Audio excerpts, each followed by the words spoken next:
प्यारे दर्शकों, अब बात करते हैं कि हमारे जो 12 ये कुंडली के जो भाव है, इनसे ज्योतिष में क्या क्या विचार किया जाता है और इससे क्या क्या देखा जाता है। जो ये 12 भाव है, इसी में ही हमारी समस्त कुंडली जो छिपी है, हमारा रंग रूप, हमारा आकार, हमारा पैसा धन दौलत सुख संपत्ति इत्यादि, हमारा सभी जो ये 12 भाव है, इन्हीं से ही विचार किया जाता है।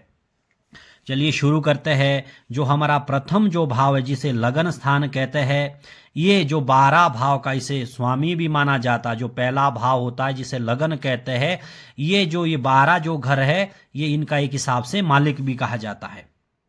तो इस स्थान से हमारे रंग रूप, हमारा चेहरा कैसा होगा, हमारा तन कैसा होगा, हमारा ज्ञान क्या होगा, हम कितने बलशाली होंगे, हमारी मस्तिष्क जो हमारी क्षमता होती है वो क्या होगी, इससे इसी सभी प्रकार का विचार किया जाता है। इससे तन रूप ज्ञान बल मस्तिष्क शील, हमारा गौरव, हमारा स्वभाव, विनम्रता, जिज्ञासा, ये इसी भाव से विचार किया जाता है। और जो हमारे संबंध होते हैं, दादा दादी नाना नानी वगैरह, तो इस जो स्थान से हमारे दादी और नाना का विचार किया जाता है। जो शरीर का हमारा अंग है, इस अंग से इस जो भाव से है, हमारे चेहरे का विचार किया जाता है। बात करते हैं दूसरे भाव की। जो दूसरे भाव से है, जैसा कि आप यहां भी देख पा रहे हैं, इसे धन स्थान भी कहते हैं। इस भाव से हमारे धन का विचार किया जाता है। हमारे पास कितना धन होगा और हमारे पास कितनी जमा पूंजी होगी, कितना बैंक बैलेंस होगा, हमारे पास क्या संपत्ति होगी, इससे दूसरे भाव से इसका विचार किया जाता। धन धान्य संपत्ति, हमारा कुटुंब, सत्य असत्य का विचार भी इसी भाव से किया जाता है। हमारा दाहिना नेत्र, वो विचार भी दूसरे भाव से किया जाता है। हमारे पड़ोसी का विचार भी दूसरे भाव से किया जाता है।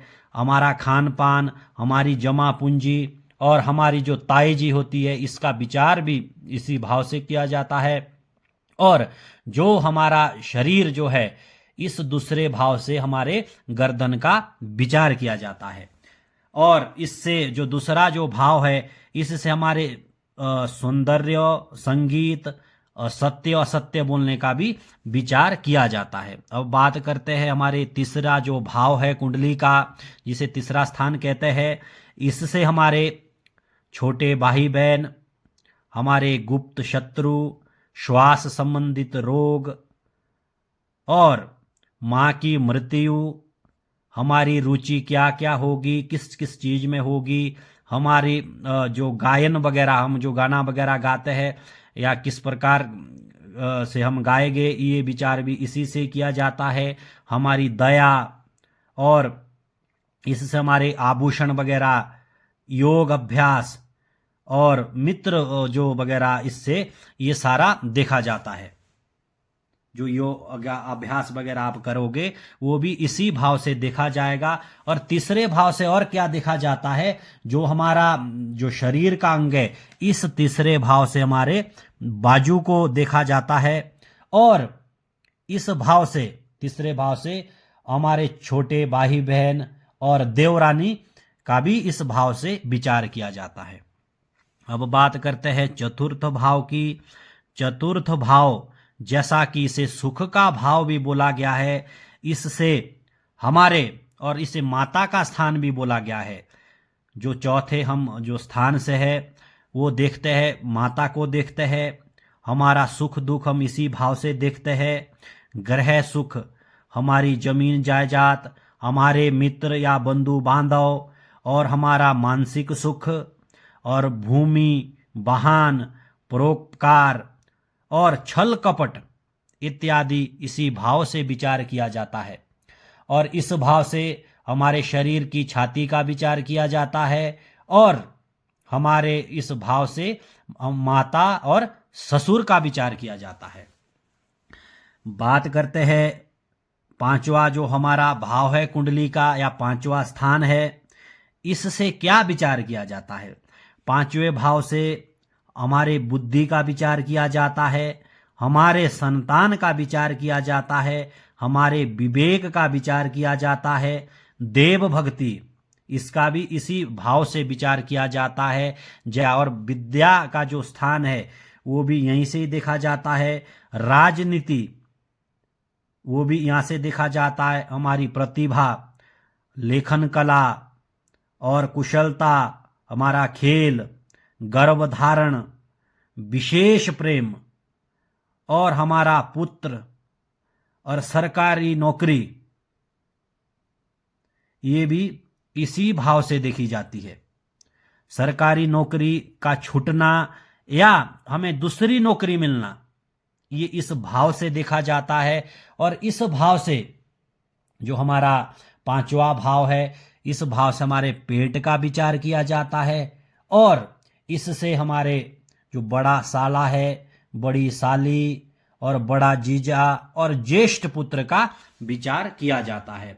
बात करते हैं छठे भाव की, तो इससे हमारे इसे जैसे रिपु और रोग का घर भी माना गया है। इससे हमारे रोग, शत्रु, चोरी, कोई घाव लगना और इससे मामा का भी विचार किया जाता, जो मामा का पक्ष होता है उसका भी विचार किया जाता है। धोखा मिलना, विरोध, हमारा विवाद, घरेलू लड़ाई झगड़ा, हिंसा और मुकदमा और क्रूर जो कर्म होते हैं, इसी भाव से ये भी विचार किया जाता है। और इससे हमारे पशुओं को भी देखा जाता, जैसे गाय, बैल, भैंस इत्यादि भी इसी भाव से विचार किया जाता है। और इससे हमारे जो शरीर का जो अंग है, जिसको हम धुनी से नीचे का अंग बोलते हैं, उसका विचार किया जाता है। और इससे ये मामा के पक्ष का भी घर माना जाता है और इससे हमारे मौसी और हमारे चाची और हमारे फूफा का विचार किया जाता है। अब बात करते हैं हमारा जो सातवां जो हमारा भाव है, केंद्र का घर भी है, पहला, चौथा, सातवां। तो इस जो सातवें भाव से इसे जाया भी कहा गया है। इससे हमारी पति या पत्नी का विचार किया जाता है। रंग रूप कैसा होगा इसका विचार किया जाता है। कैसे गुण होंगे इसका भी विचार किया जाता है। हमारा स्वभाव, सत्री सुख, काम, कला, हमारा विवाह भी इसी भाव से देखा जाता है। गुप्त रोग, प्रेम विवाह, दैनिक आमदनी और जो छोटी छोटी यात्राएं हैं इस भाव से देखी जाती है। और इससे पति पत्नी और दादा और हमारे नानी का भी विचार किया जाता है। और जो शरीर का जो अंग है, गुप्तांग का विचार भी इसी भाव से, सप्तम भाव से किया जाता है।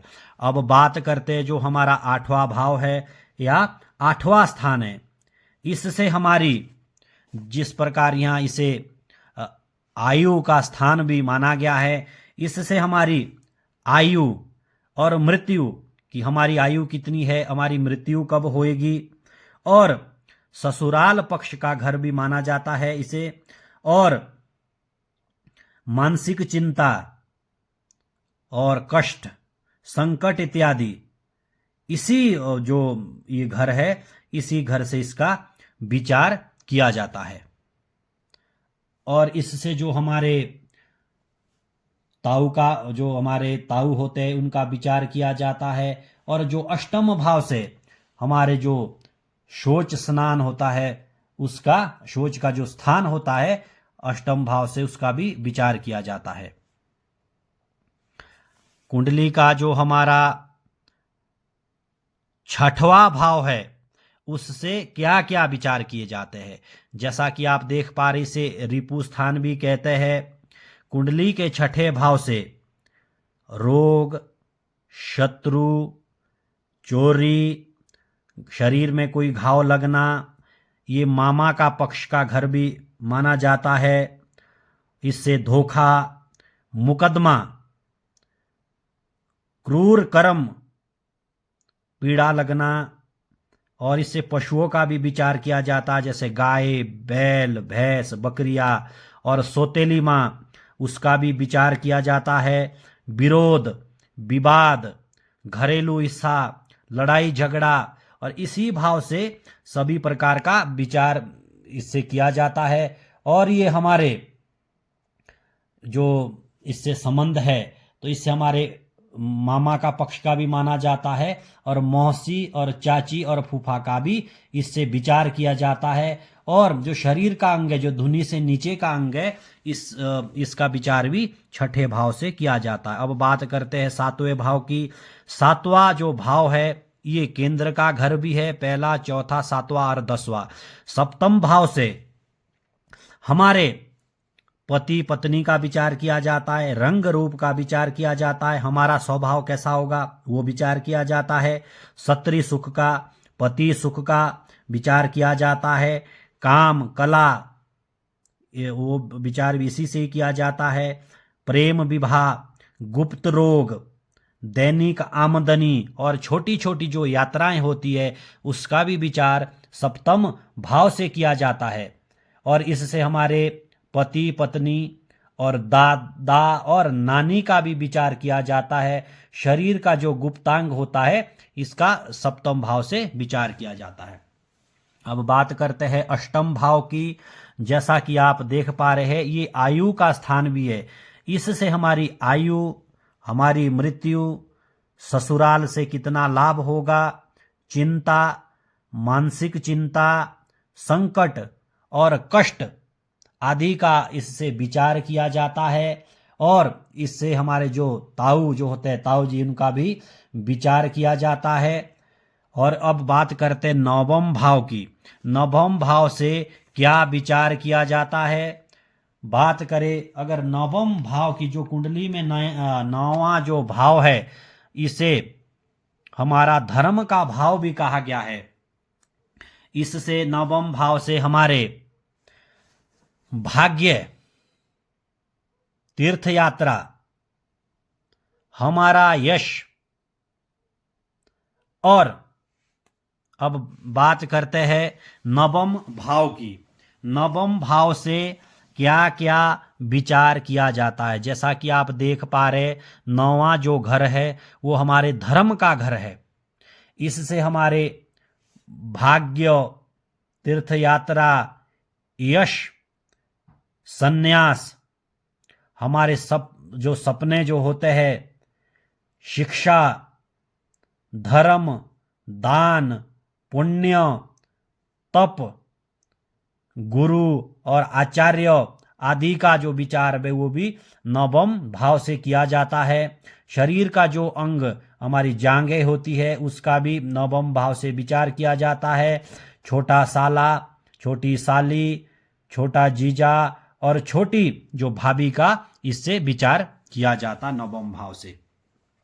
अब बात करते हैं दशम भाव की। जो दशम हमारा भाव है, उससे इसे पिता का घर भी कहा गया है और कर्म का घर भी कहा गया है। इसे हमारे 10वें जो स्थान से हमारे पिता का विचार किया जाता है, राज्यों का विचार किया जाता है, हमारे कर्म का विचार किया जाता है, हमारा कारोबार कैसा होगा उसका विचार किया जाता है, हम किस पद पे होंगे वो विचार किया जाता है, अधिकार का विचार किया जाता है, प्रतिष्ठा का विचार किया जाता है, राजयोग का विचार किया जाता है, ऐश्वर्य भोग और नौकरी, सरकारी नौकरी या व्यवसाय करेंगे वो भी इसी भाव से देखा जाता है। इस भाव से हमारे जो शरीर के घुटने हैं और पिता और सास का भी इससे विचार किया जाता है। अब बात करते हैं जो हमारा 11वां भाव जो है, जिसे हम लाभ स्थान भी कहते हैं। इसे लाभ स्थान हमारी आय कितनी होगी और उपलब्धियां क्या क्या होगी, हमारी मनोकामना क्या क्या पूरी होगी, और हमारे पास कितने आभूषण धन दौलत होगी, हाथी घोड़े कितने होंगे, वाहन क्या होगा, मांगलिक कार्यों का विचार इसी से किया जाता है। और इससे हमारे जो जवाई जो होते हैं, जो बेटी का जो पति होता है जवाई, उसका भी विचार किया जाता है। और इससे बड़ा भाई, बड़ी बहन, पुत्र वधू और जेठानी का विचार किया जाता है। अब बात करते हैं 12वें भाव की। और 12वां जो भाव है उससे हमारे, इसे व्यय स्थान भी कहते हैं। जो हम व्यय कितना करेंगे, हम कितना खर्चा करेंगे, इसे मोक्ष का, शैया का और हानि क्या होगी, विदेश यात्रा भी इसी से देखी जाती है। हम अस्पताल में भर्ती होंगे या नहीं होंगे, बायां नेत्र का भी यहाँ से विचार किया जाता है। पाखंड, झूठ बोलना, कारावास, जेल इत्यादि जाना, हमारा त्याग और भारी जो हमारे संबंध होंगे वो कैसे होंगे, इससे हमारे शरीर के पैर का विचार किया जाता है। और हमारे चाचा, हमारी बुआ, मामी और मौसी का विचार किया जाता है। ये थे हमारे कुंडली के 12 भाव, इनसे क्या क्या विचार किया जाता है। अब बात करेंगे जो प्रत्येक जो राशियां, जो 12 राशियां है, इनके बारे में हम पहले भी एक वीडियो बना चुके हैं। वीडियो में हम चर्चा करेंगे राशि, ग्रह, कौन कौन सी राशि कहाँ कहाँ, किस किस स्थान में क्या क्या फल होते हैं, ग्रह का इन भाव में बैठने से क्या क्या फल होता है, ग्रह के अंश क्या होते हैं, ऊंच नीच के ग्रह क्या होते हैं, और राशियों के स्वामी जो हम यहाँ दिए गए हैं, ये तो नक्षत्र, तिथि, बार, महीने इत्यादि का सभी प्रकार से हम अगली वीडियो में इसका संपूर्ण रूप से विश्लेषण करेंगे। तब तक के लिए नमस्कार, जय हिंद, जय भारत। प्यारे दर्शकों, यदि आपको हमारी वीडियो अच्छी लगी हो तो ज़्यादा से ज़्यादा लोगों तक शेयर करें, हमारे पेज को सब्सक्राइब करें और लाइक करें, हमें कमेंट करें आपको वीडियो कैसी लग रही है, और बेल आइकन को प्रेस करें। जब भी हम कोई नई वीडियो डालें आप तक इसकी नोटिफिकेशन पहुंचे। तब तक के लिए नमस्कार, जय श्री राम।